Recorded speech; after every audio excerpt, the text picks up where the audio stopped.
Christmas is supposed to be the most wonderful time of the year, filled with warmth, laughter, and joy. But what happens when an uninvited guest shows up at your doorstep and they're not here to celebrate? This is the story of a family who learned that not all visitors bring gifts. Some bring nightmares.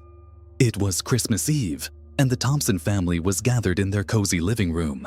The tree was glowing, the fire was crackling, and the smell of freshly baked cookies filled the air. Everything was perfect until the knock came. At first, they thought it might be a neighbor or a last-minute delivery, but when Mr. Thompson opened the door, there was no one there. Just the cold, biting wind and the faint sound of jingle bells in the distance. He shrugged it off, closed the door, and returned to his family. But the knocking didn't stop. It grew louder, more insistent, as if whatever was outside was demanding to be let in. Mrs. Thompson began to feel uneasy.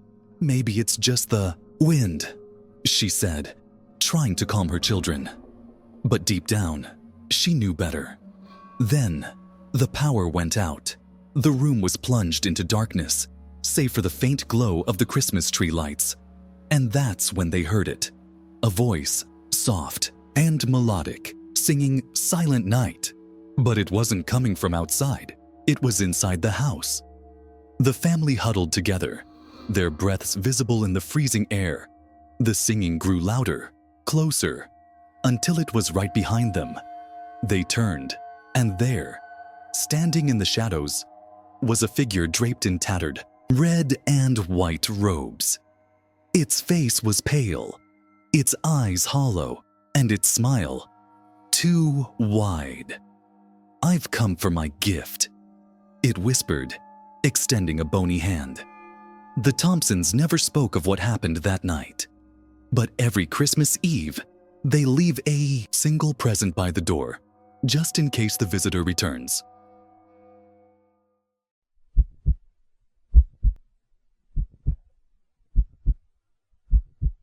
Music is the heart of Christmas. Carols fill the air, bringing joy and nostalgia. But what if a song wasn't meant to be sung? What if it carried a curse? This is the story of a group of friends who learned the hard way that some melodies are better left unheard. It all started at an old abandoned church on the edge of town. A group of friends, all members of their school choir, had decided to explore the crumbling building on Christmas night. They were looking for inspiration, something unique to perform at their upcoming holiday concert. Inside, the air was heavy and the silence was deafening. But as they ventured deeper, they found something strange. A dusty, ancient hymnal lying open on the altar. The pages were yellowed, the notes barely legible, but one song stood out. The Carol of the Forgotten. Curiosity got the better of them. They decided to sing it. At first, nothing happened.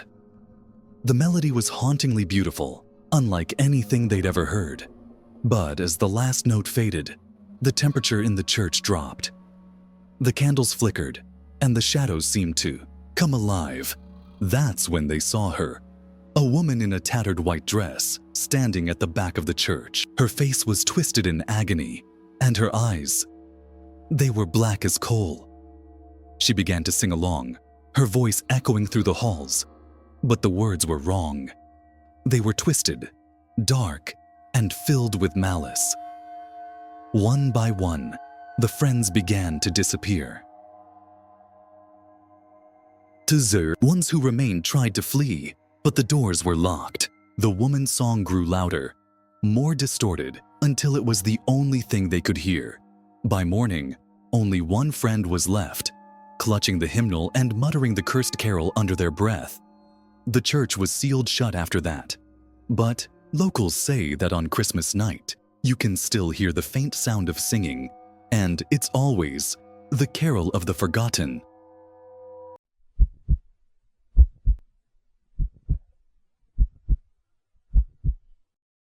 Building a snowman is a timeless Christmas tradition. But what if the snowman you built wasn't just a snowman? What if it was something else, something alive, and it was watching you? This is the story of a little boy who made a friend in the snow, a friend who never melted, 8-year-old Timmy loved Christmas more than anything. He loved the lights, the presents, and especially the snow. That year, a heavy blizzard had blanketed the town, and Timmy couldn't wait to build the biggest snowman he'd ever made.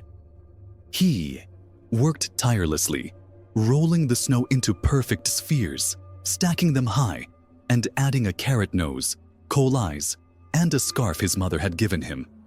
When he was done, he stepped back to admire his creation. It was perfect, but something felt off. Timmy couldn't shake the feeling that the snowman was watching him. Its coal eyes seemed to follow him wherever he went. At night, he'd look out his bedroom window and see it standing in the yard, its face tilted slightly, as if it were staring right at him. His parents dismissed it as his imagination, but Timmy knew better. One night, he woke up to the sound of crunching snow. He crept to the window and saw the snowman moving. It wasn't much at first, just a slight shift, a turn of the head. But then it took a step forward, and another. Timmy screamed, waking his parents. They rushed to his room, but by the time they looked outside, the snowman was back in its place, perfectly still. The next morning, Timmy's scarf was gone. Days turned into weeks, and the snowman never melted. No matter how warm it got, it remained intact, its eyes always fixed on the house.